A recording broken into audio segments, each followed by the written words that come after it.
of man's first disobedience, and the fruit of that forbidden tree, whose mortal taste brought death into the world, and all our woe, with loss of Eden, till one greater man restore us and regain the blissful seat, sing, heavenly muse, that on the secret top of Oreb or of Sinai didst inspire that shepherd who first taught the chosen seed, in the beginning how the heavens and earth rose out of chaos. Or if Zion hill delight thee more, and Siloa's brook that flowed fast by the oracle of God, I thence invoke thy aid to my adventurous song, that with no middle flight intends to soar above the Aeonian mount, while it pursues things unattempted yet in prose or rhyme. And chiefly thou, O Spirit, that dost prefer before all temples the upright heart and pure, instruct me, for thou knowst, thou from the first wast present, and with mighty wings outspread, dove-like satst brooding on the vast abyss, and madest it pregnant.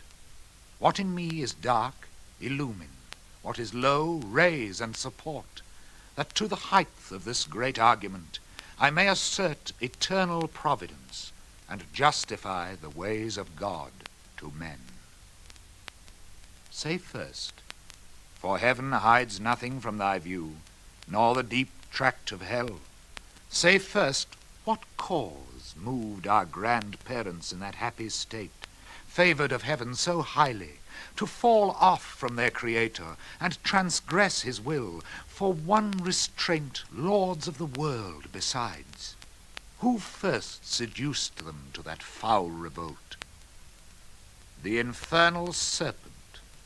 He it was whose guile, stirred up with envy and revenge, deceived the mother of mankind, what time his pride had cast him out from heaven, with all his host of rebel angels, by whose aid aspiring to set himself in glory above his peers, he trusted to have equalled the Most High, if he opposed, and with ambitious aim against the throne and monarchy of God, raised impious war in heaven, and battle proud with vain attempt. Him the almighty power hurled headlong flaming from the ethereal sky, with hideous ruin and combustion down to bottomless perdition, there to dwell in adamantine chains and penal fire, who durst defy the omnipotent to arms. 9 times the space that measures day and night to mortal men, he with his horrid crew lay vanquished, rolling in the fiery gulf, confounded though immortal.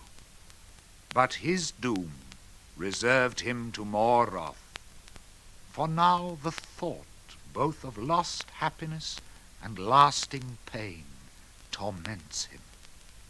Round he throws his baleful eyes, that witnessed huge affliction and dismay, mixed with obdurate pride and steadfast hate.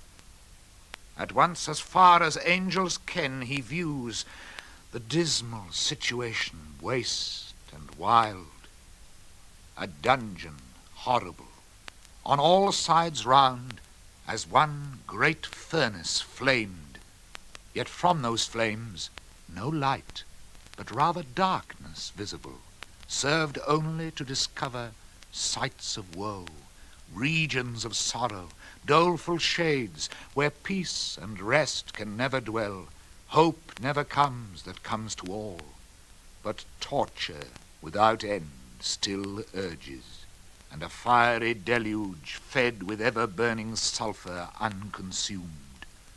Such place eternal justice had prepared for those rebellious, here their prison ordained in utter darkness, and their portion set as far removed from God and light of heaven, as from the centre thrice to the utmost pole.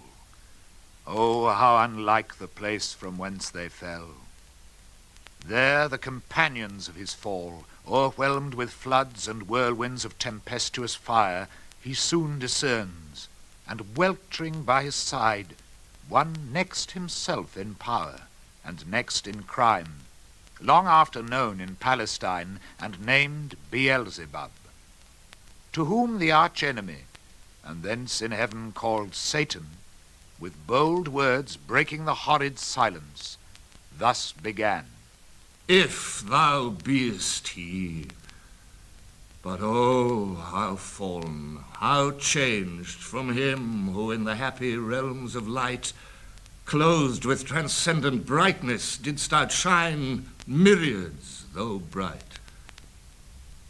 If he whom mutual league, united thoughts and counsels, equal hope and hazard in the glorious enterprise, joined with me once, now misery hath joined in equal ruin, into what pit thou seest, from what height fallen, so much the stronger proved he with his thunder.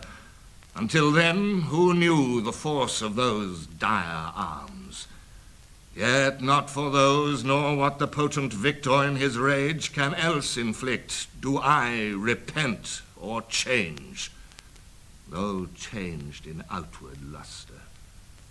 That fixed mind and high disdain from sense of injured merit, that with the mightiest raised me to contend, and to the fierce contention brought along innumerable force of spirits armed, that durst dislike his reign, and me preferring his utmost power with adverse power opposed in dubious battle on the plains of heaven, and shook his throne.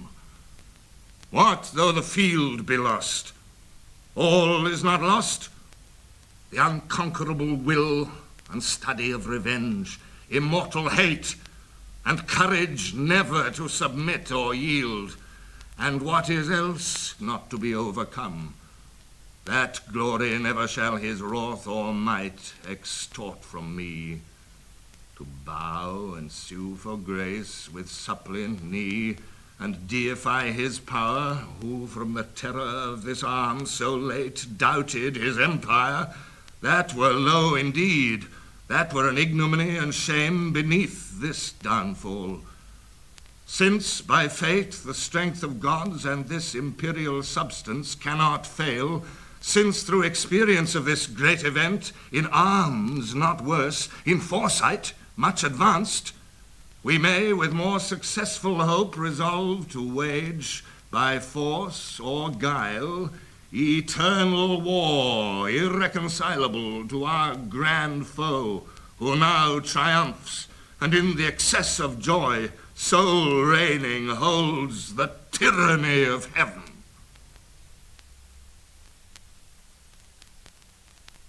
So spake the apostate angel, though in pain, vaunting aloud, but racked with deep despair.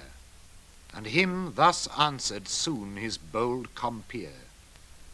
O Prince, O Chief of many throned powers, that led them battle seraphim to war under thy conduct, and in dreadful deeds fearless endangered heaven's perpetual king, and put to proof his high supremacy, whether upheld by strength or chance or fate. Too well I see and rue the dire event that with sad overthrow and foul defeat hath lost us heaven, and all this mighty host in horrible destruction laid thus low, as far as gods and heavenly essences can perish. For the mind and spirit remains invincible, and vigor soon returns, though all our glory extinct, and happy state here swallowed up in endless misery. But what if he, our conqueror, whom I now of force believe almighty, since no less than such could have o'erpowered such force as ours, have left us this our spirit and strength entire, strongly to suffer and support our pains, that we may so suffice his vengeful ire, or do him mightier service as his thralls by right of war, whate'er his business be, here in the heart of hell to work in fire, or do his errands in the gloomy deep, what can it then avail, though yet we feel strength undiminished, or eternal being, to undergo eternal punishment? Whereto with speedy words the arch-fiend replied, Fallen cherub, to be weak is miserable, doing or suffering. But of this be sure, to do aught good never will be our task, but ever to do ill our sole delight, as being the contrary to his high will whom we resist. If then his providence out of our evil seek to bring forth good, our labour must be to pervert that end, and out of good still to find means of evil, which oft times may succeed, so as perhaps shall grieve him, if I fail not, and disturb his inmost counsels from their destined aim. But see, the angry victor hath recalled his ministers of vengeance and pursuit back to the gates of heaven. The sulphurous hail, shot after us in storm, o'erblown hath laid the fiery surge that from the precipice of heaven received us falling, and the thunder, winged with red lightning and impetuous rage, perhaps hath spent his shafts, and ceases now to bellow through the vast and boundless deep. Let us not slip the occasion, whether scorn or satiate fury yield it from our foe. Seest thou yon dreary plain, forlorn and wild, the seat of desolation, void of light, save what the glimmering of these livid flames casts pale and dreadful? Thither let us tend from off the tossing of these fiery waves, there rest, if any rest can harbour there, and reassembling our afflicted powers, consult how we may henceforth most offend our enemy, our own loss, how repair, how overcome this dire calamity, what reinforcement we may gain from hope, if not, what resolution from despair. Thus Satan, talking to his nearest mate, with head uplift above the wave and eyes that sparkling blazed, his other parts besides, prone on the flood, extended long and large, lay floating many a rood, in bulk as huge as whom the fables name of monstrous size, Titanian or earthborn, that warred on Jove, Briareos or Typhon, whom the den by ancient Tarsus held, or that sea beast Leviathan, which God of all his works created hugest that swim the ocean stream. Him haply slumbering on the Norway foam, the pilot of some small night-foundered skiff, deeming some island, oft, as seamen tell, with fixed anchor in his scaly rind, moors by his side under the lee, while night invests the sea and wished morn delays. So, stretched out huge in length, the arch-fiend lay, chained on the burning lake, nor ever thence had risen or heaved his head, but that the will and high permission of all ruling heaven left him at large to his own dark designs, that with reiterated crimes he might heap on himself damnation while he sought evil to others, and enraged might see how all his malice served but to bring forth infinite goodness, grace, and mercy shown on man by him seduced, but on himself treble confusion, wrath and vengeance poured. Forthwith upright he rears from off the pool his mighty stature. On each hand the flames, driven backward, slope their pointing spires, and rolled in billows leave the midst a horrid veil. Then with expanded wings he steers his flight aloft, incumbent on the dusky air that felt unusual weight, till on dry land he lights, if it were land that ever burned with solid as the lake with liquid fire, and such appeared in hue as when the force of subterranean wind transports a hill torn from Pelorus, or the shattered side of thundering Etna, whose combustible and fueled entrails, thence conceiving fire, sublimed with mineral fury, aid the winds and leave a singed bottom all involved with stench and smoke. Such resting found the soul of unblessed feet. Him followed his next mate, both glorying to have scaped the Stygian flood as gods, and by their own recovered strength, not by the sufferance of supernal power. Is this the region? This the soil, the clime? Said then the lost archangel. This the seat that we must change for heaven? This mournful gloom for that celestial light? Be it so, since he who now is sovereign can dispose and bid what shall be right. Farthest from him is best, whom reason hath equalled, force hath made supreme above his equals. Farewell, happy fields, where joy forever dwells. Hail, horrors, hail, infernal world, and thou, profoundest hell, receive thy new possessor, one who brings a mind not to be changed by place or time. The mind is its own place, and in itself can make a heaven of hell, a hell of heaven. What matter where, if I be still the same? And what I should be, all but less than he whom thunder hath made greater. Here at least we shall be free. The Almighty hath not built here for his envy, will not drive us hence. Here we may reign secure, and in my choice to reign is worth ambition, though in hell. Better to reign in hell than serve in heaven. But wherefore let we then our faithful friends, the associates and co-partners of our loss, lie thus astonished on the oblivious pool, and call them not to share with us their part in this unhappy mansion? Or once more with rallied arms to try what may be yet regained in heaven, or what more lost in hell?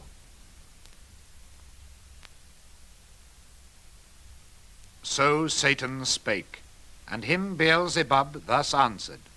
Leader of those armies bright, which but the omnipotent none could have foiled, if once they hear that voice, their liveliest pledge of hope in fears and dangers, heard so oft in worst extremes, and on the perilous edge of battle when it raged, in all assaults their surest signal, they will soon resume new courage and revive, though now they lie grovelling and prostrate on yon lake of fire, as we erewhile, astounded and amazed.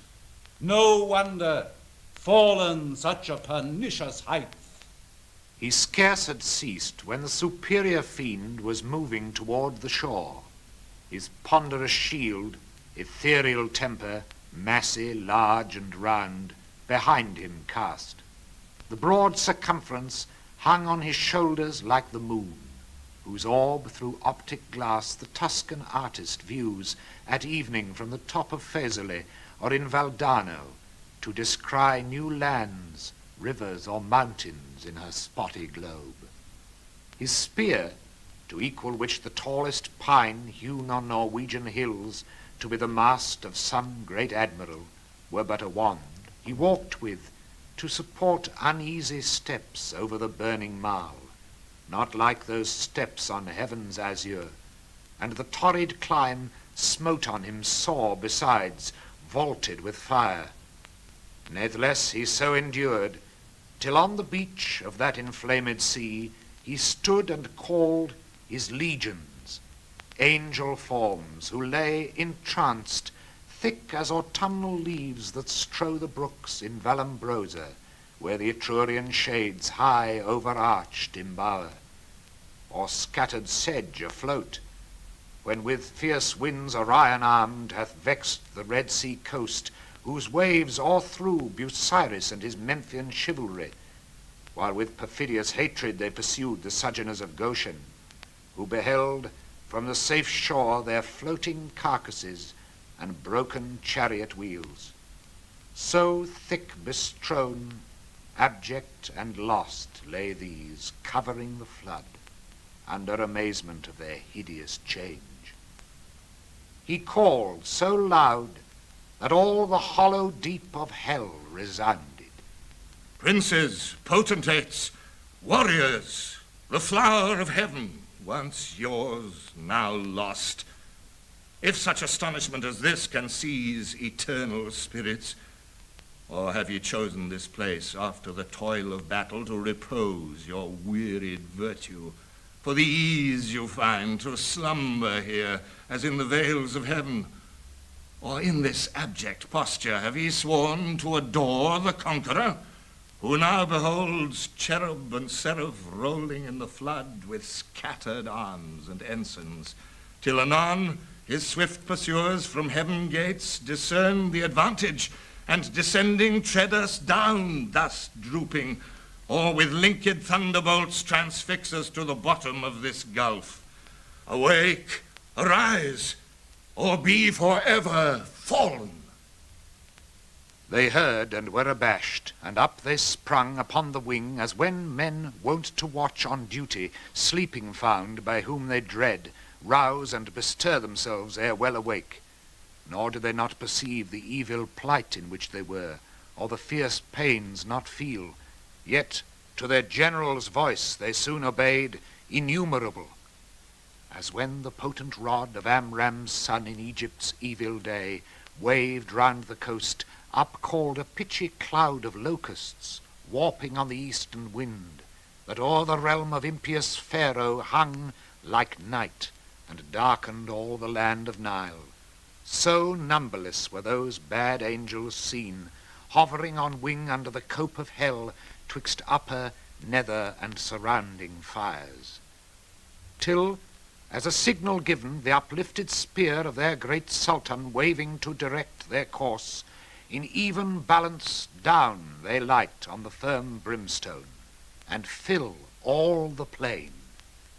A multitude, like which the populous north poured never from her frozen loins, to pass Rhine or the Danor, when her barbarous sons came like a deluge on the south, and spread beneath Gibraltar to the Libyan sands. Forthwith, from every squadron and each band, the heads and leaders thither haste where stood their great commander. Godlike shapes and forms excelling human, princely dignities and powers that erst in heaven sat on thrones, though of their names in heavenly records now be no memorial, blotted out and razed by their rebellion from the books of life. Nor had they yet among the sons of Eve got them new names, till, wandering o'er the earth, through God's high sufferance for the trial of man, by falsities and lies the greatest part of mankind they corrupted, to forsake God their Creator, and the invisible glory of him that made them, to transform oft to the image of a brute, adorned with gay religions full of pomp and gold, and devils to adore for deities. Then were they known to men by various names and various idols through the heathen world.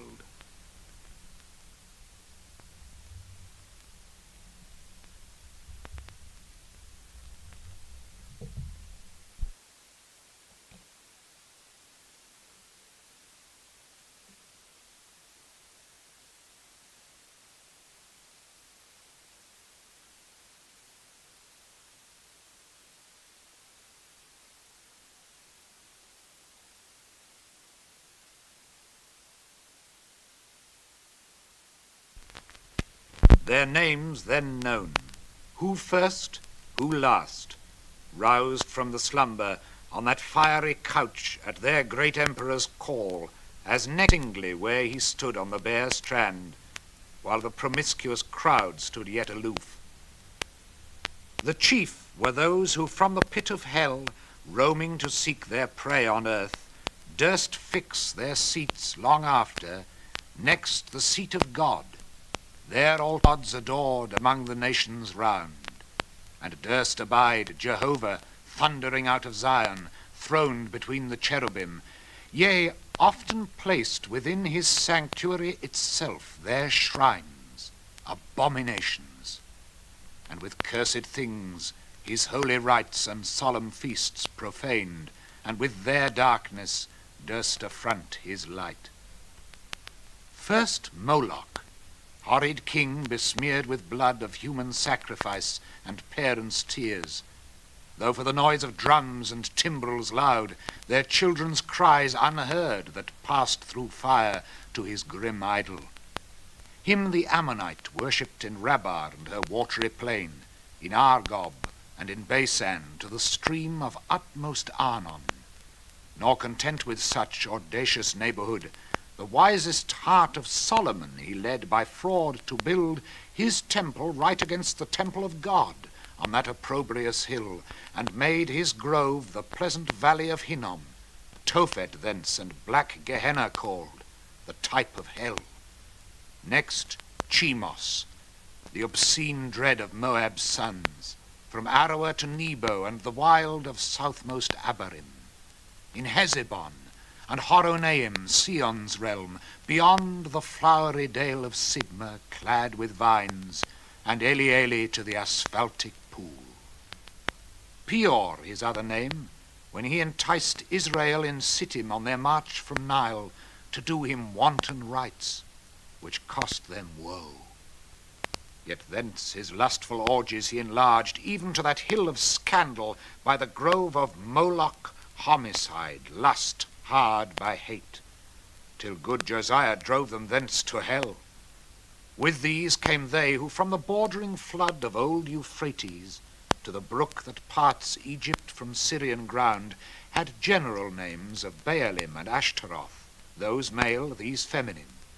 For spirits, when they please, can either sex assume or both, so soft and uncompounded is their essence pure, not tied or manacled with joint or limb, nor founded on the brittle strength of bones, like cumbrous flesh, but in what shape they choose, dilated or condensed, bright or obscure, can execute their airy purposes, and works of love or enmity fulfill.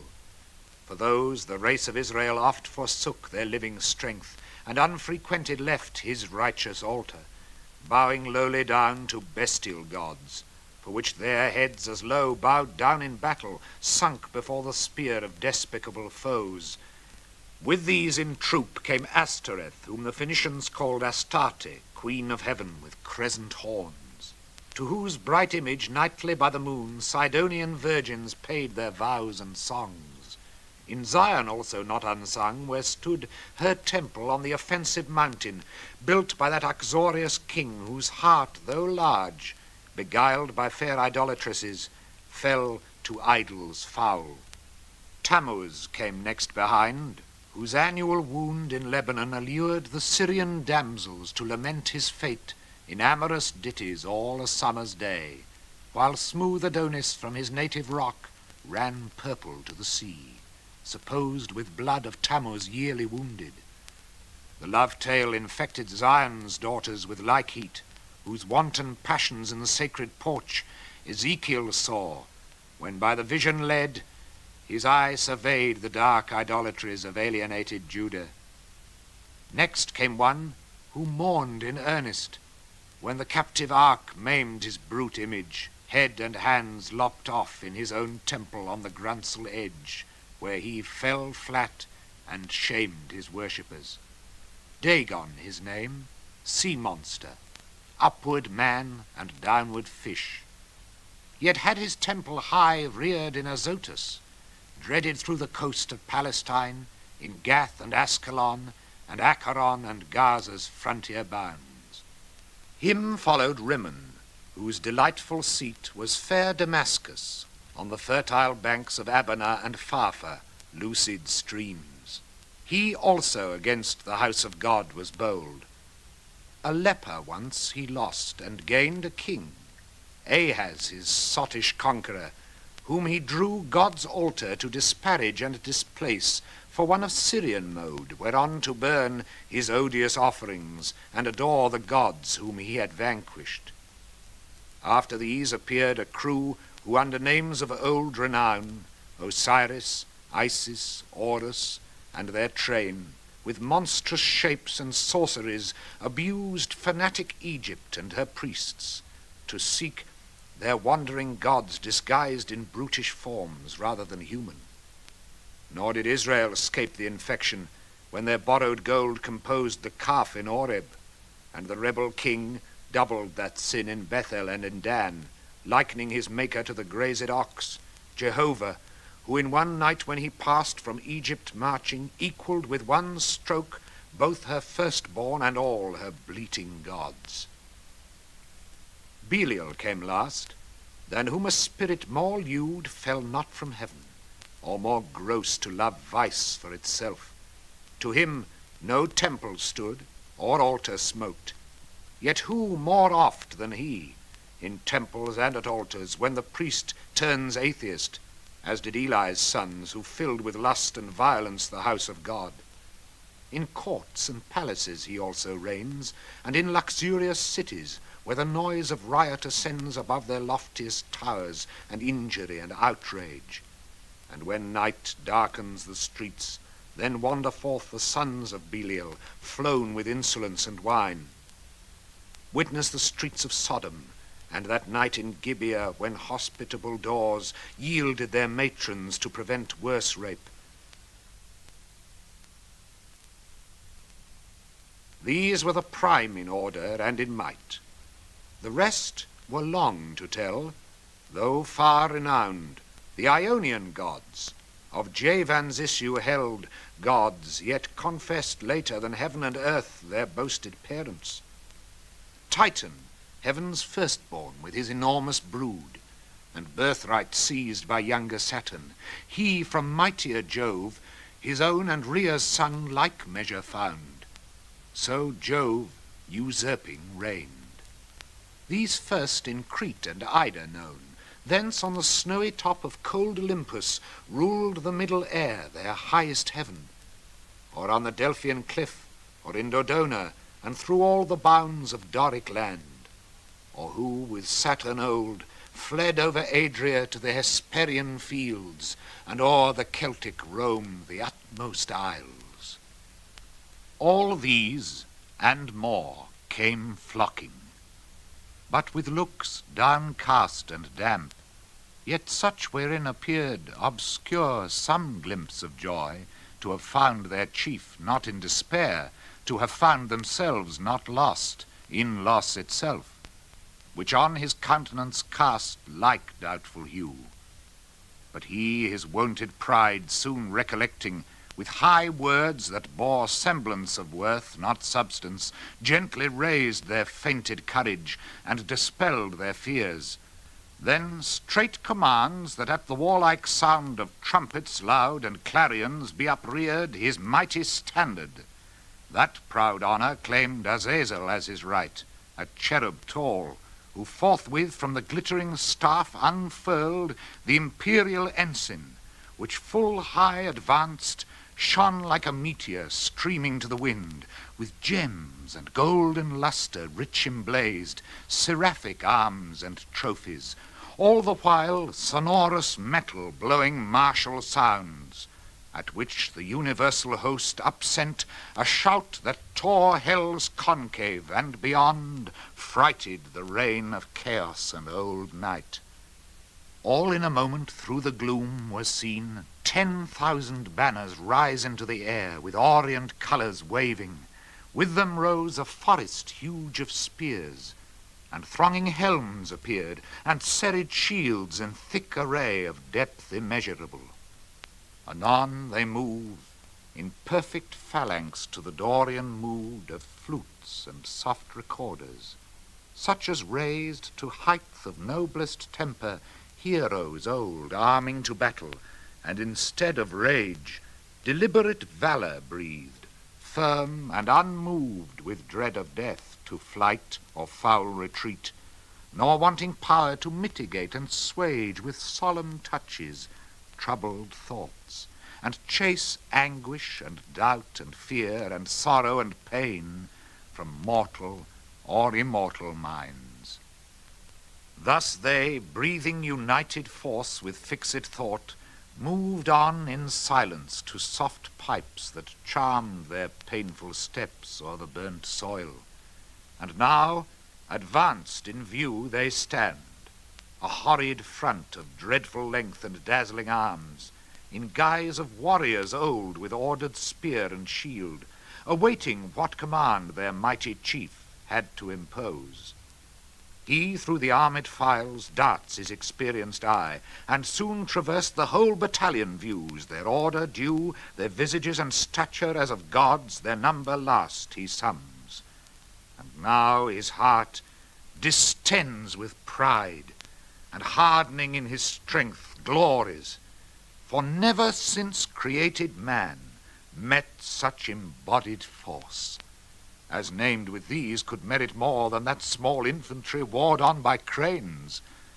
Though all the giant brood of Phlegra with the heroic race were joined, that fought at Thebes and Ilium on each side mixed with auxiliar gods, and what resounds in fable or romance of Uther's son, begirt with British and Armoric knights, and all who since, baptized or infidel, jousted in Aspromont or Montalban, Damasco or Morocco or Trebizond, or whom Biserta sent from Afric shore, when Charlemagne with all his peerage fell by Fontarabia.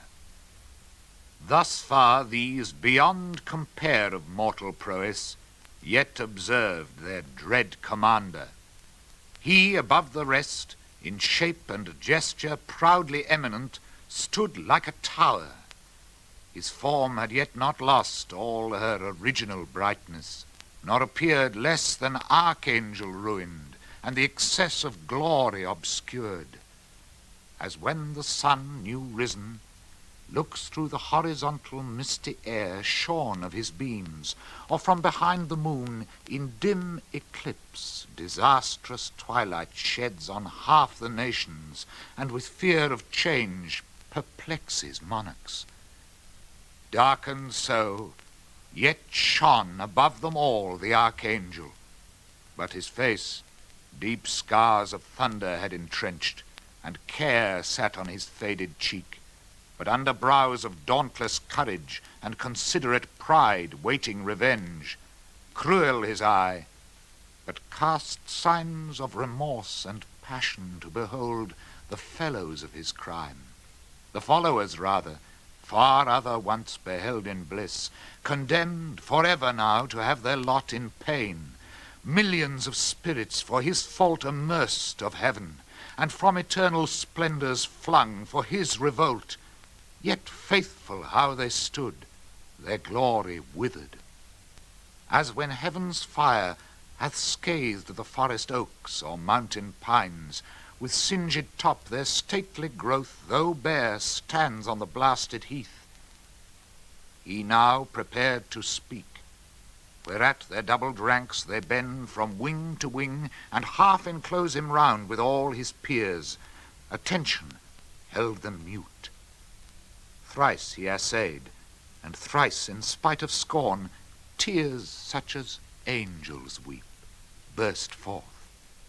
At last, words interwove with sighs found out their way. O myriads of immortal spirits, O powers matchless but with the Almighty, and that strife was not inglorious, though the event was dire, as this place testifies, and this dire change hateful to utter. But what power of mind, foreseeing or presaging from the depth of knowledge past or present, could have feared how such united force of gods, how such as stood like these, could ever know repulse? For who can yet believe, though after loss, that all these puissant legions, whose exile hath emptied heaven, shall fail to reascend, self-raised, and repossess their native seat? For me, be witness all the host of heaven, if counsels different or danger shunned by me have lost our hopes. But he who reigns monarch in heaven Till then, as one secure sat on his throne, upheld by old repute, consent, or custom, and his regal state put forth at full, but still his strength concealed, which tempted our attempt and wrought our fall. Henceforth his might we know, and know our own, so as not either to provoke or dread new war provoked. Our better part remains to work in close design, by fraud or guile what force effected not, that he no less at length from us may find, who overcomes by force, hath overcome but half his foe. Space may produce new worlds, whereof so rife there went a fame in heaven, that he ere long intended to create, and therein plant a generation, whom his choice regard should favor equal to the sons of heaven. Thither, if but to pry, shall be perhaps our first eruption, thither or elsewhere. For this infernal pit shall never hold celestial spirits in bondage, nor the abyss long under darkness cover. But these thoughts full counsel must mature. Peace is despaired, for who can think submission? War, then, war, open or understood, must be resolved. He spake, and to confirm his words out flew millions of flaming swords drawn from the thighs of mighty cherubim. The sudden blaze far round illumined hell. Highly they raged against the highest, and fierce with grasped arms clashed on their sounding shields the din of war, hurling defiance toward the vault of heaven.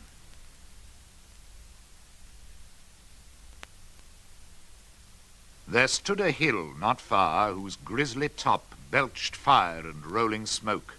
The rest entire shone with a glossy scurf, undoubted sign that in his womb was hid metallic ore, the work of sulphur. Thither, winged with speed, a numerous brigade hastened, as when bands of pioneers with spade and pickaxe armed forerun the royal camp to trench a field or cast a rampart. Mammon led them on, Mammon, the least erected spirit that fell from heaven. For even in heaven his looks and thoughts were always downward bent, admiring more the riches of heaven's pavement, trodden gold, than aught divine or holy else enjoyed in vision beatific.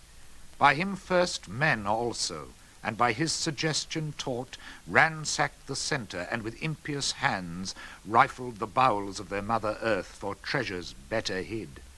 Soon had his crew opened into the hill a spacious wound, and digged out ribs of gold.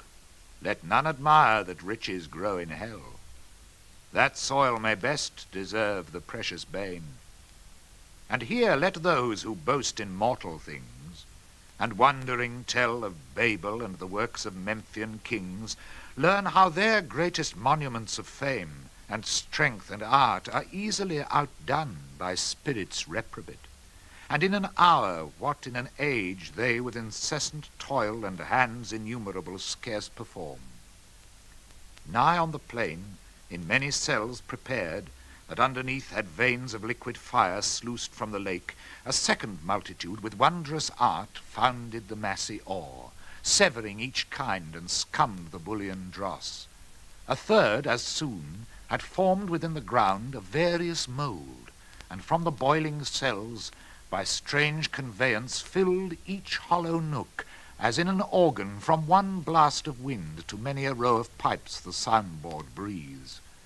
Anon out of the earth a fabric huge rose like an exhalation, with the sound of dulcet symphonies and voices sweet, built like a temple, where pilasters round were set, and Doric pillars overlaid with golden architrave. Nor did they want cornice or frieze, with bosses sculptures graven. The roof was fretted gold. Not Babylon, nor great Al-Cairo such magnificence equal in all their glories, to enshrine Belus or Serapis their gods, or seat their kings when Egypt with Assyria strove in wealth and luxury. The ascending pile stood fixed her stately height, and straight the doors, opening their brazen folds, discover wide within her ample spaces o'er the smooth and level pavement. From the arched roof, pendant by subtle magic, many a row of starry lamps and blazing cressets fed with naphtha and asphaltus yielded light as from a sky.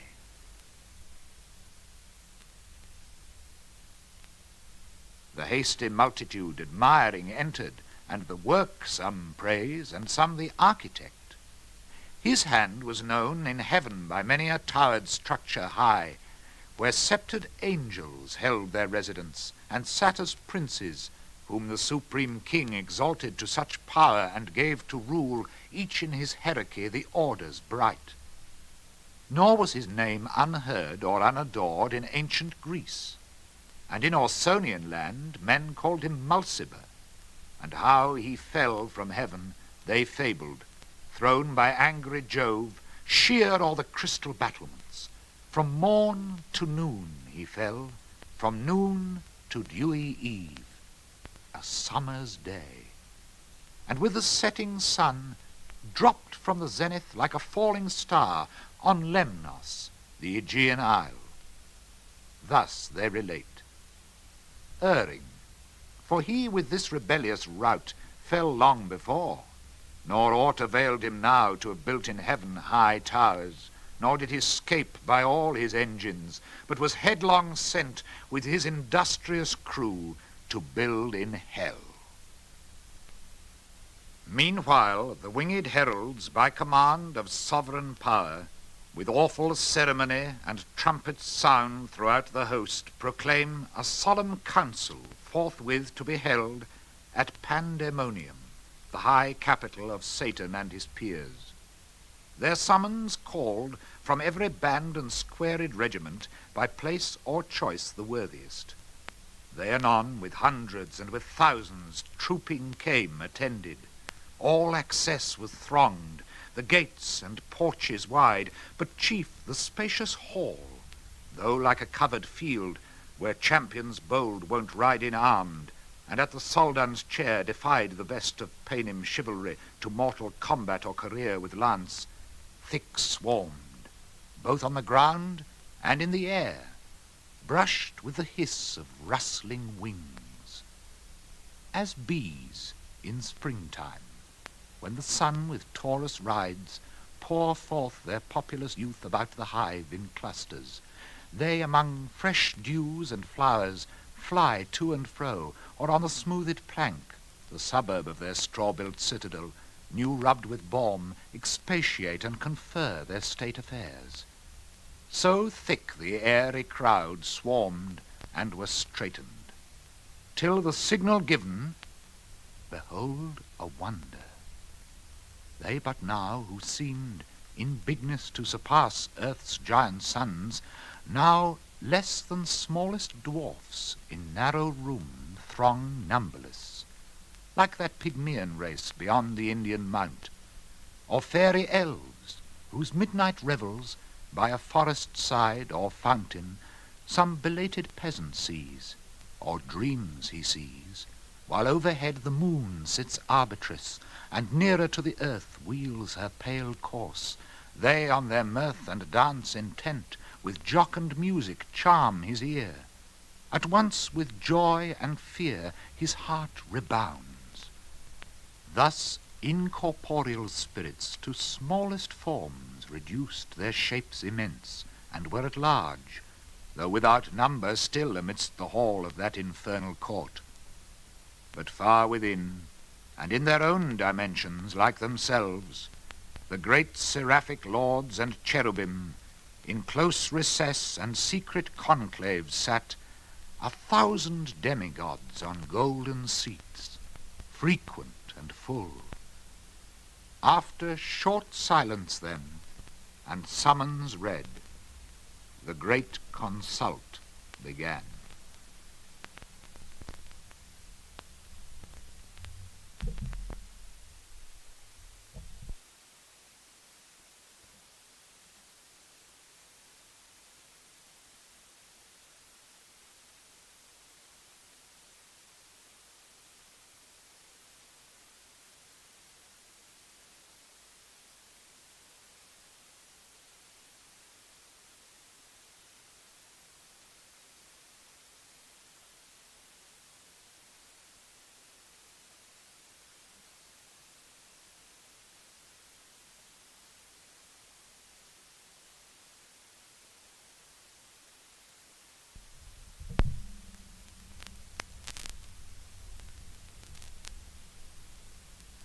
High on a throne of royal state, which far outshone the wealth of Ormus and of Ind, or where the gorgeous East with richest hand showers on her kings barbaric pearl and gold, Satan exalted sat, by merit raised to that bad eminence, and from despair thus high uplifted beyond hope, aspires beyond thus high, insatiate to pursue vain war with heaven, and by success untaught his proud imaginations thus displayed.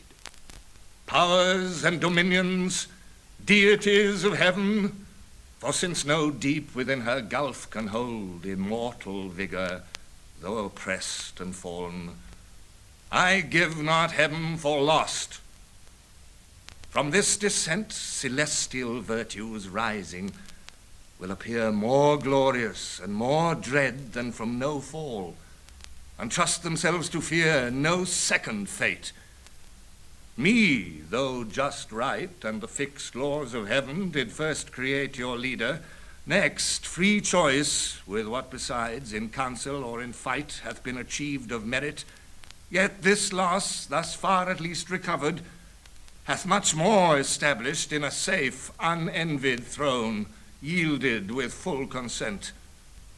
The happier state in heaven, which follows dignity, might draw envy from each inferior, but who here will envy whom the highest place exposes foremost to stand against the thunderer's aim, your bulwark, and condemns to greatest share of endless pain? Where there is then no good for which to strive, no strife can grow up there from faction. For none, sure, will claim in hell precedence, none whose portion is so small of present pain that with ambitious mind will covet more. With this advantage then to union and firm faith and firm accord, more than can be in heaven, we now return to claim our just inheritance of old, surer to prosper than prosperity could have assured us. And by what best way, whether of open war or covert guile, we now debate. Who can advise may speak. He ceased, and next him Moloch, sceptred king, stood up, the strongest and the fiercest spirit that fought in heaven, now fiercer by despair. His trust was with the eternal to be deemed equal in strength, and rather than be less, cared not to be at all. With that care lost went all his fear. Of God, or hell, or worse, he recked not, and these words thereafter spake. My sentence is for open war. Of wiles more unexpert I boast not. Them let those contrive who need, or when they need, not now. For while they sit contriving, shall the rest, millions that stand in arms, and longing wait the signal to ascend, sit lingering here, heaven's fugitives, and for their dwelling place accept this dark opprobrious den of shame, the prison of his tyranny who reigns by our delay? No, let us rather choose, armed with hell flames and fury, all at once o'er heaven's high towers to force resistless way, turning our tortures into horrid arms against the torturer. When to meet the noise of his almighty engine, he shall hear infernal thunder, and for lightning see black fire and horror shot with equal rage among his angels, and his throne itself mixed with Tartarian sulphur and strange fire, his own invented torments. But perhaps the way seems difficult and steep to scale with upright wing against a higher foe. Let such bethink them, if the sleepy drench of that forgetful lake benumb not still, that in our proper motion we ascend up to our native seat. Descent and fall to us is adverse. Who but felt of late, when the fierce foe hung on our broken rear insulting, and pursued us through the deep with what compulsion and laborious flight we sunk thus low. The ascent is easy then. The event is feared. Should we again provoke our stronger, some worse way his wrath may find to our destruction. If there be in hell fear to be worse destroyed, what can be worse than to dwell here, driven out from bliss, condemned in this abhorred deep to utter woe, where pain of unextinguishable fire must exercise us without hope of end, the vassals of his anger, when the scourge inexorably and the torturing hour call us to penance. More destroyed than thus, we should be quite abolished and expire. What fear we then? What doubt we to incense his utmost ire, which to the height enraged will either quite consume us and reduce to nothing this essential, happier far than miserable to have eternal being, or if our substance be indeed divine and cannot cease to be, we are at worst on this side nothing, and by proof we feel our power sufficient to disturb his heaven, and with perpetual inroads to alarm, though inaccessible, his fatal throne, which, if not victory, is yet revenge. He ended frowning, and his look denounced desperate revenge and battle dangerous to less than gods. On the other side uprose Belial, in act more graceful and humane. A fairer person lost not heaven. He seemed for dignity composed and high exploit, but all was false and hollow, though his tongue dropped manna and could make the worse appear the better reason to perplex and dash maturest counsels. For his thoughts were low, to vice industrious, but to nobler deeds timorous and slothful.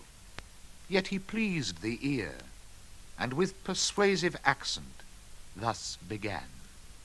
I should be much for open war, O peers, as not behind in hate, if what was urged main reason to persuade immediate war did not dissuade me most, and seem to cast ominous conjecture on the whole success. When he who most excels in fact of arms, in what he counsels and in what excels mistrustful, grounds his courage on despair and utter dissolution as the scope of all his aim, after some dire revenge. First, what revenge? The towers of heaven are filled with armied watch that render all access impregnable. Oft on the bordering deep encamp their legions, or with obscure wing scout far and wide into the realm of night, scorning surprise. Or could we break our way by force, and at our heels all hell should rise with blackest insurrection to confound heaven's purest light, yet our great enemy, all incorruptible, would on his throne sit unpolluted, and the ethereal mould, incapable of stain, would soon expel her mischief and purge off the baser fire, victorious. Thus repulsed, our final hope is flat despair. We must exasperate the almighty victor to spend all his rage, and that must end us. That must be our cure, to be no more. Sad cure. For who would lose, though full of pain, this intellectual being, those thoughts that wander through eternity, to perish rather, swallowed up and lost in the wide womb of uncreated night, devoid of sense and motion? And who knows, let this be good, whether our angry foe can give it, or will ever. How he can is doubtful, that he never will, is sure. Will he, so wise, let loose at once his hour, belike through impotence or unaware, to give his enemies their wish, and end them in his anger, whom his anger saves, to punish endless? Wherefore cease we then? Say they who counsel war, we are decreed, reserved, and destined to eternal woe. Whatever doing, what can we suffer more? What can we suffer worse? Is this then worse? Thus sitting, thus consulting, thus in arms. What when we fled amain, pursued and struck with heaven's afflicting thunder, and besought the deep to shelter us? This hell then seemed a refuge from those wounds. Or when we lay chained on the burning lake, that sure was worse. What if the breath that kindled those grim fires awake should blow them into sevenfold rage and plunge us in the flames? Or from above should intermitted vengeance arm again his red right hand to plague us? What if all her stores were opened, and this firmament of hell should spout her cataracts of fire, impendent horrors, threatening hideous fall one day upon our heads? While we, perhaps, designing or exhorting glorious war, caught in a fiery tempest, shall be hurled each on his rock transfixed, the sport and prey of racking whirlwinds, or forever sunk under yon boiling ocean, wrapped in chains. There to converse with everlasting groans, unrespited, unpitied, unreprieved, ages of hopeless end. This would be worse. Woe, therefore, open or concealed, alike my voice dissuades. For what can force or guile with him? Or who deceive his mind whose eye views all things at one view? He from heaven's heights, all these our motions vain, sees and derides, not more almighty to resist our might, than wise to frustrate all our plots and wiles. Shall we then live thus thine? The race of heaven thus trampled, thus expelled, to suffer here chains and these torments? Better these than worse, by my advice, since fate inevitable subdues us, and omnipotent decree the victor's will. To suffer, as to do, our strength is equal, nor the law unjust that so ordains. This was at first resolved, if we were wise, against so great a foe contending, and so doubtful what might fall. I laugh when those who at the spear are bold and venturous, if that fail them, shrink and fear what yet they know must follow, to endure exile or ignominy or bonds or pain, the sentence of their conqueror. This is now our doom, which if we can sustain and bear, our supreme foe in time may much remit his anger, and perhaps thus far removed, not mind us, not offending, satisfied with what is punished, whence these raging fires will slacken, if his breath stir not their flames. Our purer essence then will overcome their noxious vapour, or inured not feel, or changed at length, and to the place conformed in temper and in nature, will receive familiar the fierce heat and void of pain. This horror will grow mild, this darkness light. Besides, what hope the never-ending flight of future days may bring? What chance, what change worth waiting, since our present lot appears for happy, though but ill, for ill, not worst, if we procure not to ourselves more woe.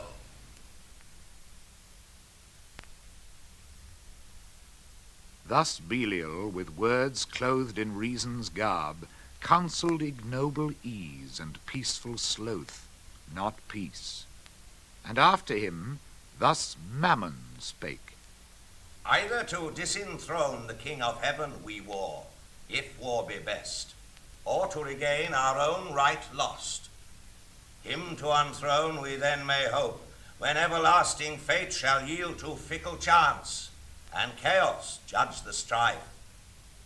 The former vain to hope argues as vain the latter, for what place can be for us within heaven's bound, unless heaven's Lord supreme we overpower? Suppose he should relent and publish grace to all, on promise made of new subjection. With what eyes could we stand in his presence humble, and receive strict laws imposed, to celebrate his throne with warbled hymns, and to his Godhead sing forced hallelujahs, while he lordly sits our envied sovereign, and his altar breathes ambrosial odors and ambrosial flowers, our servile offerings? This must be our task in heaven, this our delight. How wearisome eternity so spent in worship paid to whom we hate. Let us not then pursue by force impossible, by leave obtained unacceptable, though in heaven our state of splendid vassalage, but rather seek our own good from ourselves, and from our own live to ourselves, though in this vast recess free, and to none accountable, preferring hard liberty before the easy yoke of servile pomp. Our greatness will appear then most conspicuous, when great things of small, useful of hurtful, prosperous of adverse we can create, and in what place soe'er thrive under evil, and work ease out of pain through labor and endurance. This deep world of darkness do we dread?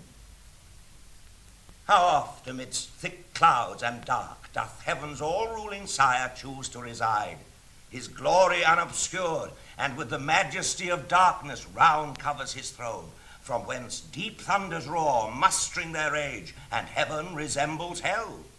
As he our darkness, cannot we his light imitate when we please? This desert soil wants not her hidden luster, gems and gold, nor want we skill or art from whence to raise magnificence. And what can heaven show more? Our torments also may in length of time become our elements. These piercing fires as soft as now severe, our temper changed into their temper, which must needs remove the sensible of pain. All things invite to peaceful counsels, and the settled state of order, how in safety best we may compose our present evils, with regard of what we are, and where, dismissing quite all thoughts of war. Ye have what I advise. He scarce had finished, when such murmur filled the assembly as when hollow rocks retain the sound of blustering winds, which all night long had roused the sea, now with hoarse cadence lulled seafaring men o'erwatched, whose bark by chance or pinnace anchors in a craggy bay after the tempest. Such applause was heard as Mammon ended, and his sentence pleased, advising peace. For such another field they dreaded worse than hell. So much the fear of thunder and the sword of Michael wrought still within them, and no less desire to found this nether empire, which might rise by policy and long process of time in emulation opposite to heaven. Which when Beelzebub perceived, than whom Satan except none higher sat, with grave aspect he rose, and in his rising seemed a pillar of state. Deep on his front engraven deliberation sat, and public care, and princely counsel in his face yet shone, majestic though in ruin. Sage he stood, with Atlantean shoulders fit to bear the weight of mightiest monarchies.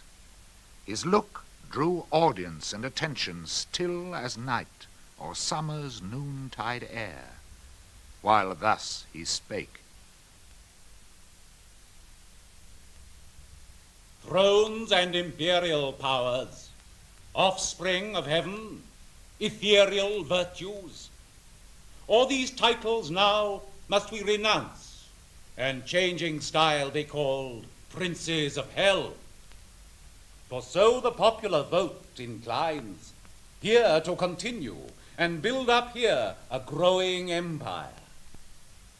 Doubtless, while we dream and know not that the King of Heaven hath doomed this place our dungeon, not our safe retreat beyond his potent arm, to live exempt from heaven's high jurisdiction in new league banded against his throne, but to remain in strictest bondage, though thus far removed, under the inevitable curb reserved his captive multitude. For he, be sure, in height or depth, still first and last will reign sole king, and of his kingdom loose no part by our revolt, but over hell extend his empire, and with iron scepter rule us here, as with his golden those in heaven. What sit we then projecting peace and war? War hath determined us, and foiled with loss irreparable. Terms of peace, yet none vouchsafed or sought. For what peace will be given to us enslaved, but custody severe, and stripes, and arbitrary punishment inflicted?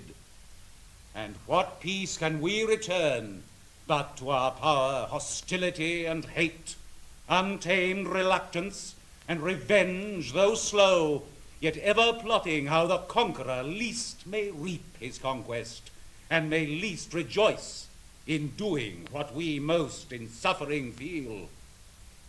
Nor will occasion want, nor shall we need with dangerous expedition to invade heaven, whose high walls fear no assault or siege or ambush from the deep.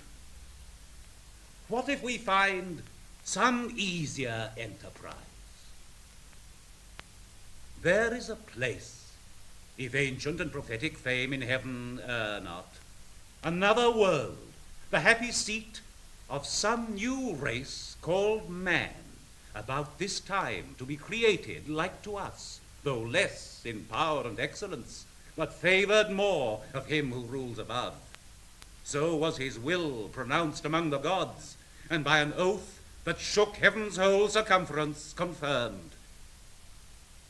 Thither let us bend all our thoughts, to learn what creatures there inhabit, of what mode or substance, how endued, and what their power, and where their weakness, how attempted best, by force or subtlety.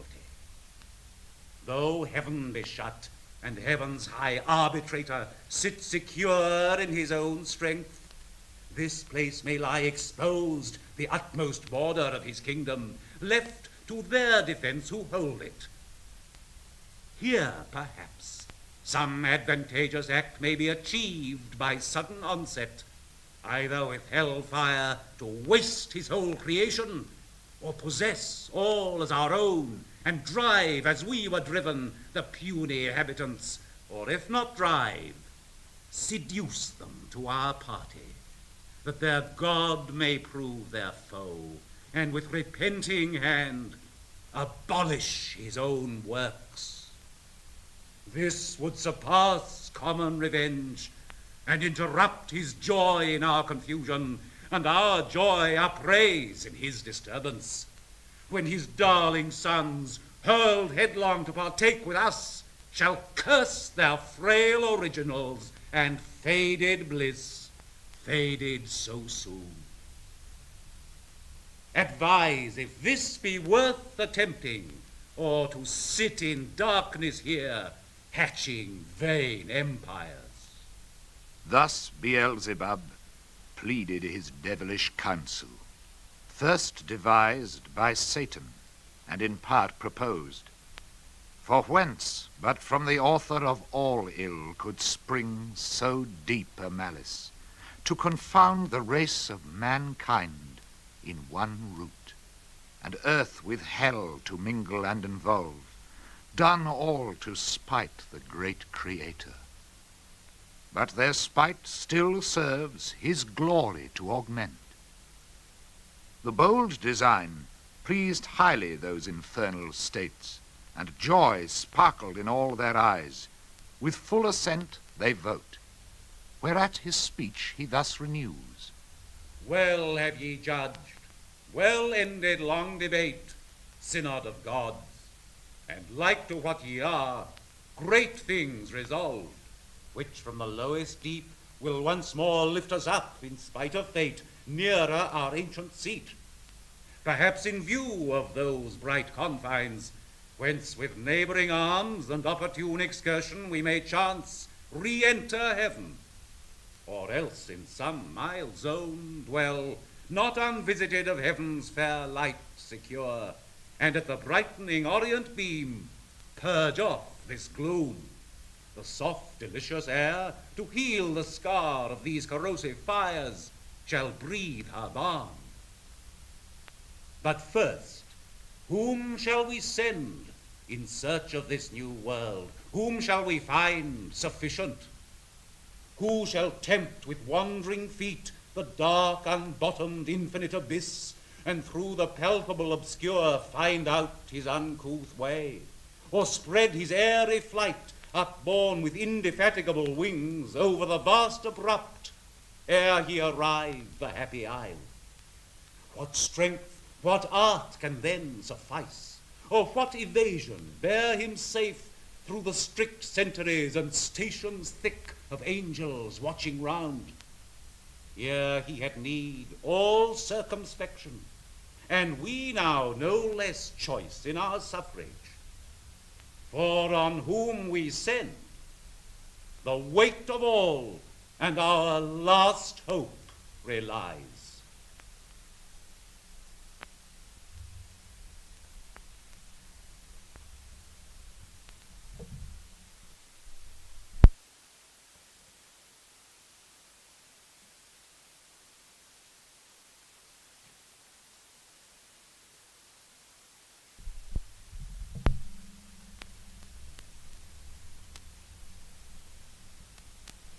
This said, he sat, and expectation held his look suspense, awaiting who appeared to second or oppose or undertake the perilous attempt.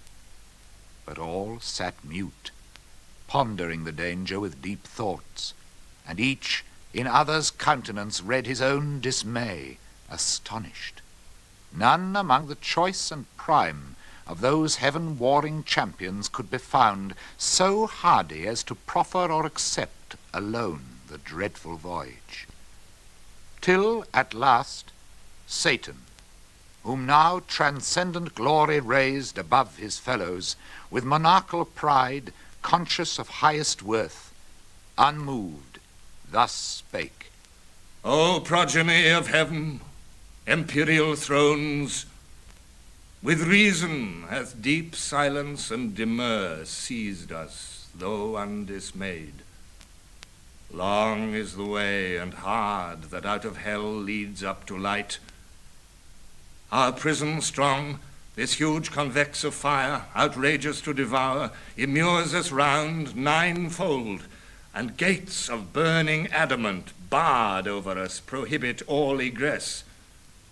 These past, if any pass, the void profound of unessential night receives him next, wide gaping, and with utter loss of being threatens him, plunged in that abortive gulf. If thence escape into whatever world or unknown region, what remains him less than unknown dangers and as hard escape? But I should ill become this throne, O peers, and this imperial sovereignty, adorned with splendor, armed with power, if aught proposed and judged of public moment in the shape of difficulty or danger could deter me from attempting. Wherefore do I assume these royalties, and not refuse to reign, refusing to accept as great a share of hazard as of honor, due alike to him who reigns, and so much to him due of hazard more, as he above the rest high honored sits. Go, therefore, mighty powers, terror of heaven, though fallen, intend at home, while here shall be our home, what best may ease the present misery and render hell more tolerable. If there be cure or charm to respite or deceive, or slack the pain of this ill mansion, intermit no watch against a wakeful foe, while I abroad through all the coasts of dark destruction seek deliverance for us all. This enterprise none shall partake with me. Thus saying rose the monarch, and prevented all reply, prudent lest from his resolution raised others among the chief might offer now, certain to be refused, what erst they feared, and so refused might in opinion stand his rivals, winning cheap the high repute which he through hazard huge must earn. But they dreaded not more the adventure than his voice forbidding, and at once with him they rose. Their rising all at once was as the sound of thunder heard remote. Towards him they bend with awful reverence prone, and as a god extol him equal to the highest in heaven. Nor failed they to express how much they praised that for the general safety he despised his own. For neither do the spirits damned lose all their virtue, lest bad men should boast their specious deeds on earth, which glory excites, or close ambition varnished o'er with zeal. Thus they their doubtful consultations dark ended, rejoicing in their matchless chief. As when from mountain tops the dusky clouds ascending, while the north wind sleeps, o'erspread heaven's cheerful face, the lowering element scowls o'er the darkened landscape, snow or shower. If chance the radiant sun with farewell sweet extend his evening beam, the fields revive, the birds their notes renew, and bleating herds attest their joy that hill and valley rings. O shame to men! Devil with devil damned firm concord holds. Men only disagree of creatures rational, though under hope of heavenly grace, and God proclaiming peace, yet live in hatred, enmity, and strife among themselves, and levy cruel wars, wasting the earth, each other to destroy, as if, which might induce us to accord, man had not hellish foes enow besides, that day and night for his destruction wait.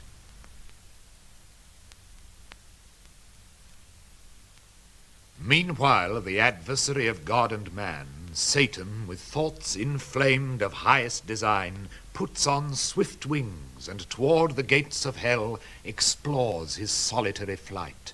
Sometimes he scours the right-hand coast, sometimes the left, now shaves with level wing the deep, then soars up to the fiery concave towering high, as when far off at sea a fleet descried hangs in the clouds, by equinoctial winds close sailing from Bengala or the isles of Ternate and Tidor, whence merchants bring their spicy drugs. They on the trading flood through the wide Ethiopian to the Cape ply, stemming nightly toward the pole. So seemed far off the flying fiend. At last appear hell bounds, high reaching to the horrid roof, and thrice threefold the gates. Three folds were brass, 3 iron, 3 of adamantine rock, impenetrable, impaled with circling fire, yet unconsumed. Before the gates there sat on either side a formidable shape. The one seemed woman to the waist, and fair, but ended foul in many a scaly fold, voluminous and vast, a serpent armed with mortal sting. About her middle round a cry of hell-hounds, never ceasing, barked, with wide Cerberian mouths full loud, and rung a hideous peal. Yet when they list, would creep, if aught disturbed their noise, into her womb, and kennel there, yet there still barked and howled within unseen. Far less abhorred than these, vexed Scylla, bathing in the sea that parts Calabria from the hoarse Trinacrian shore, nor uglier follow the night hag, when called in secret, riding through the air she comes, lured with the smell of infant blood, to dance with Lapland witches, while the labouring moon eclipses at their charms. The other shape, if shape it might be called, that shape had none distinguishable in member, joint, or limb, or substance might be called, that shadow seemed, for each seemed either. Black it stood as night, fierce as 10 furies, terrible as hell, and shook a dreadful dart. What seemed his head the likeness of a kingly crown had on. Satan was now at hand, and from his seat the monster moving onward came as fast, with horrid strides. Hell trembled as he strode. The undaunted fiend, what this might be, admired, not feared. God and his Son except, created thing naught valued he nor shunned, and with disdainful look thus first began. Whence and what art thou, execrable shape, that darest, though grim and terrible, advance thy miscreated front athwart my way to yonder gates? Through them I mean to pass, that be assured, without leave asked of thee.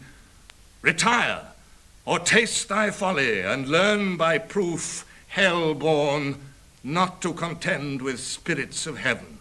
To whom the goblin, full of wrath, replied, Art thou that traitor angel?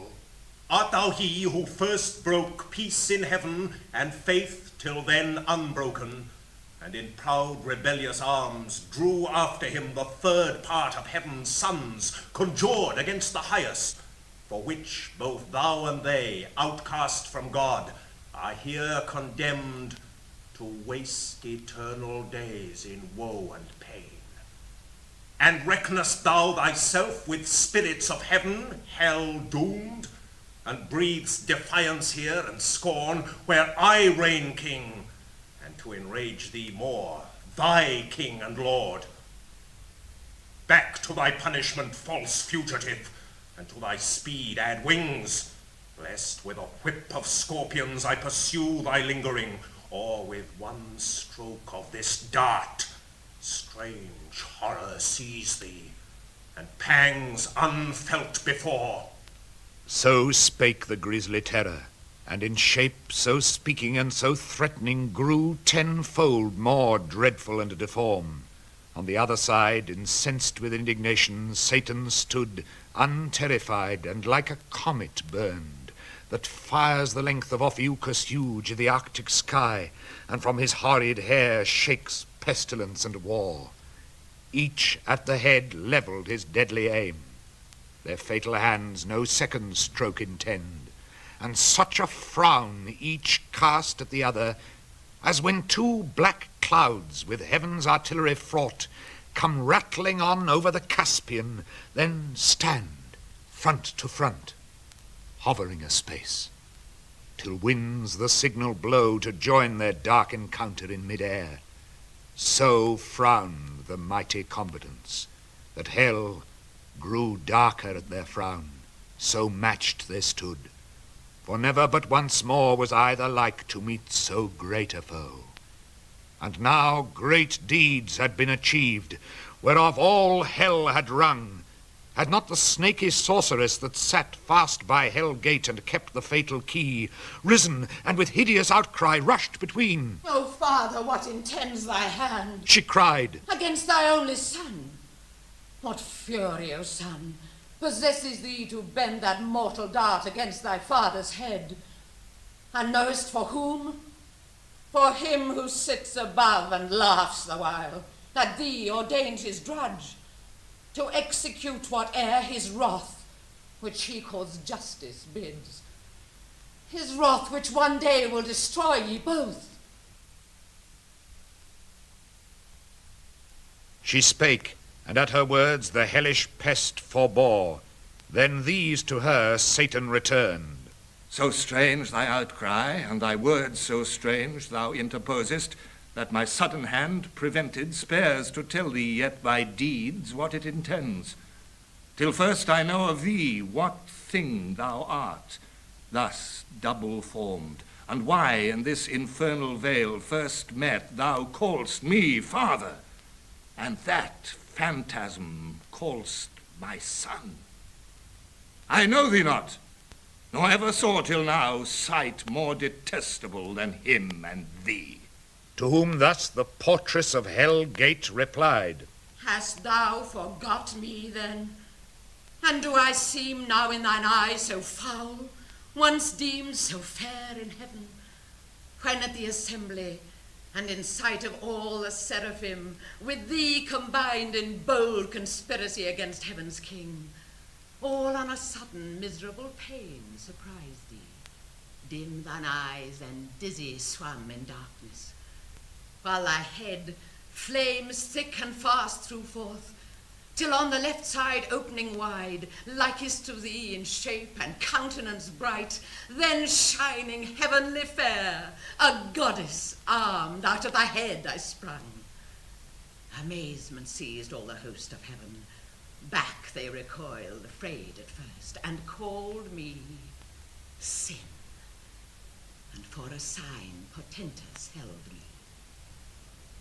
But familiar grown I pleased, and with attractive graces won the most averse, thee chiefly, who full oft thyself in me, thy perfect image viewing, becamest enamoured, and such joy thou tookst with me in secret, that my womb conceived a growing burden.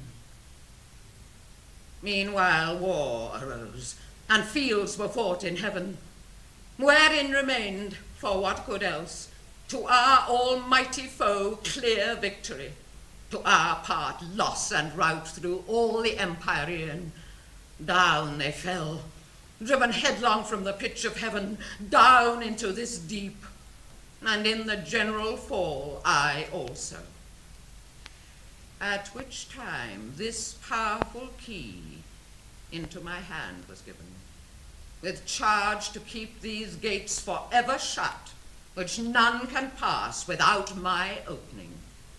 Pensive here I sat alone, but long I sat not, till my womb, pregnant by thee, and now excessive grown, prodigious motion felt and rueful throes. At last this odious offspring, whom thou seest thine own begotten, breaking violent way, tore through my entrails, that with fear and pain distorted, all my nether shape thus grew transformed. But he, my inbred enemy, forth issued, brandishing his fatal dart made to destroy. I fled, and cried out, Death! Hell trembled at the hideous name, and sighed from all her caves, and back resounded, Death!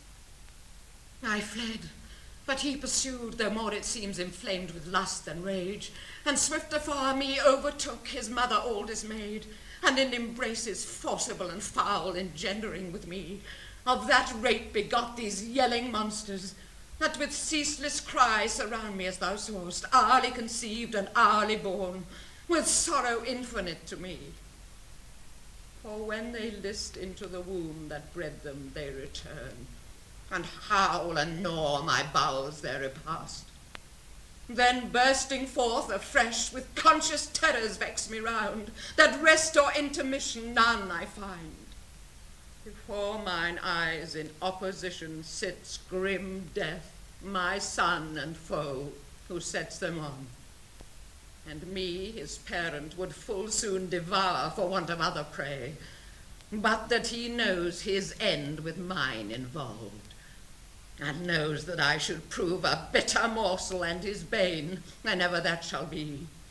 So fate pronounced. But thou, O Father, I forewarn thee, shun his deadly arrow, neither vainly hope to be invulnerable in those bright arms, though tempered heavenly. For that mortal dint, save he who reigns above, none can resist. She finished, and the subtle fiend his law soon learned, now milder, and thus answered smooth. Dear daughter, since thou claimst me for thy sire, and my fair son here showst me, the dear pledge of dalliance had with thee in heaven, and joys then sweet, now sad to mention, through dire change befallen us, unforeseen, unthought of. No, I come no enemy, but to set free from out this dark and dismal house of pain both him and thee, and all the heavenly host of spirits that in our just pretenses armed fell with us from on high. From them I go this uncouth errand sole, and one for all myself expose, with lonely steps to tread the unfounded deep, and through the void immense to search with wandering quest a place foretold should be, and by concurring signs ere now created, vast and round, a place of bliss in the purlieus of heaven, and therein placed a race of upstart creatures to supply perhaps our vacant room, though more removed, lest heaven surcharged with potent multitude might hap to move new broils. Be this or aught than this more secret now designed, I haste to know, and this once known shall soon return and bring ye to the place where thou and death shall dwell at ease, and up and down unseen wing silently the buxom air embalmed with odors. There ye shall be fed and filled immeasurably. All things shall be your prey. He ceased, for both seemed highly pleased, and death grinned horrible a ghastly smile, to hear his famine should be filled, and blessed his maw destined to that good hour. No less rejoiced his mother bad, and thus bespake her sire. The key of this infernal pit, by due and by command of heaven's all-powerful king, I keep. By him forbidden to unlock these adamantine gates. Against all force, death ready stands to interpose his dart, fearless to be o'ermatched by living might. But what owe I to his commands above, who hates me, and hath hither thrust me down into this gloom of Tartarus profound, to sit in hateful office here confined? Inhabitant of heaven, and heavenly born, here in perpetual agony and pain, with terrors and with clamours compassed round of mine own brood, that on my bowels feed. Thou art my father, thou my author, thou my being gavest me. Whom should I obey but thee? Whom follow? Thou wilt bring me soon to that new world of light and bliss, among the gods who live at ease, where I shall reign at thy right hand voluptuous, as beseems thy daughter and thy darling, without end. Thus saying, from her side the fatal key, sad instrument of all our woe, she took, and towards the gate rolling her bestial train, forthwith the huge portcullis high up drew, which but herself not all the Stygian powers could once have moved. Then in the keyhole turns the intricate wards, and every bolt and bar of massy iron or solid rock with ease unfastens. On a sudden open fly, with impetuous recoil and jarring sound, the infernal doors, and on their hinges great harsh thunder, that the lowest bottom shook of Erebus. She opened, but to shut excelled her power. The gates wide open stood, that with extended wings a bannered host under spread ensigns marching might pass through with horse and chariots ranked in loose array. So wide they stood, and like a furnace mouth cast forth redounding smoke and ruddy flame.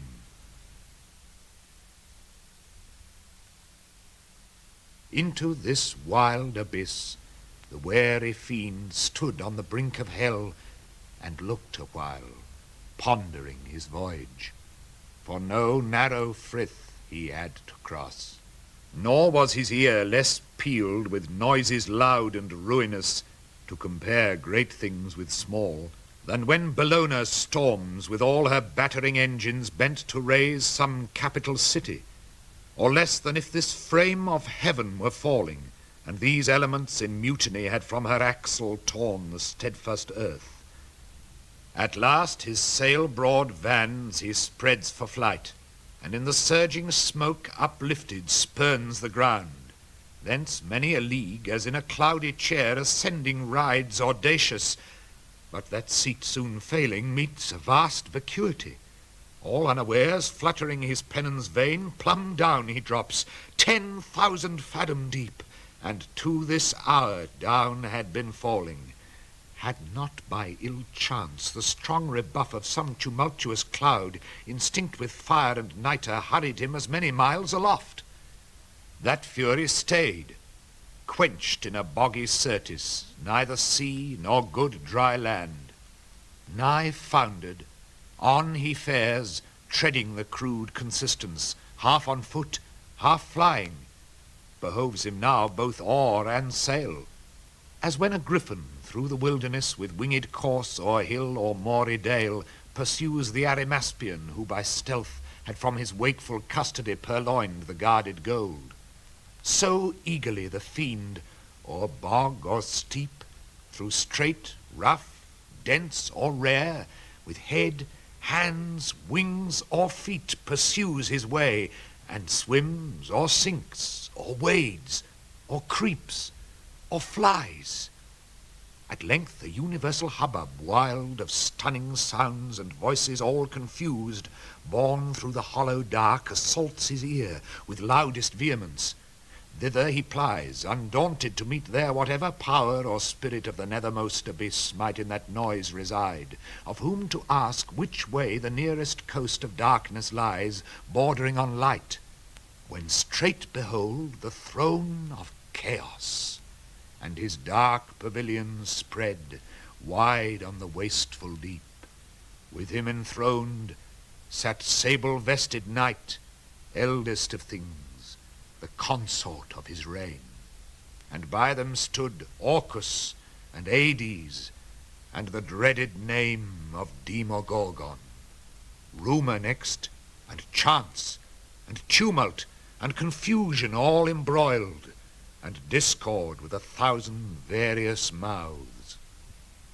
To whom Satan, turning boldly, thus: Ye powers and spirits of this nethermost abyss, Chaos and ancient night, I come no spy, with purpose to explore or to disturb the secrets of your realm, but by constraint wandering this darksome desert, as my way lies through your spacious empire up to light, alone and without guide, half lost, I seek what readiest path leads where your gloomy bounds confine with heaven. Or if some other place from your dominion won the ethereal king possesses lately, thither to arrive I travel this profound, direct my course. Directed, no mean recompense it brings to your behoof, if I that region lost, all usurpation thence expelled, reduce to her original darkness, and your sway, which is my present journey, and once more erect the standard there of ancient night. Yours be the advantage, all, mine the revenge. But now at last the sacred influence of light appears, and from the walls of heaven shoots far into the bosom of dim night a glimmering dawn. Here nature first begins her farthest verge, and chaos to retire, as from her outmost works a broken foe, with tumult less and with less hostile din, that Satan with less toil and now with ease wafts on the calmer wave by dubious light, and like a weather-beaten vessel holds gladly the port, those shrouds and tackle torn, or in the emptier waste resembling air weighs his spread wings, at leisure to behold far off the imperial heaven, extended wide in circuit, undetermined square or round, with opal towers and battlements adorned of living sapphire, once his native seat. And fast by, hanging in a golden chain, this pendant world, in bigness as a star of smallest magnitude close by the moon. Thither, full fraught with mischievous revenge, accursed, and in a cursed hour he hies,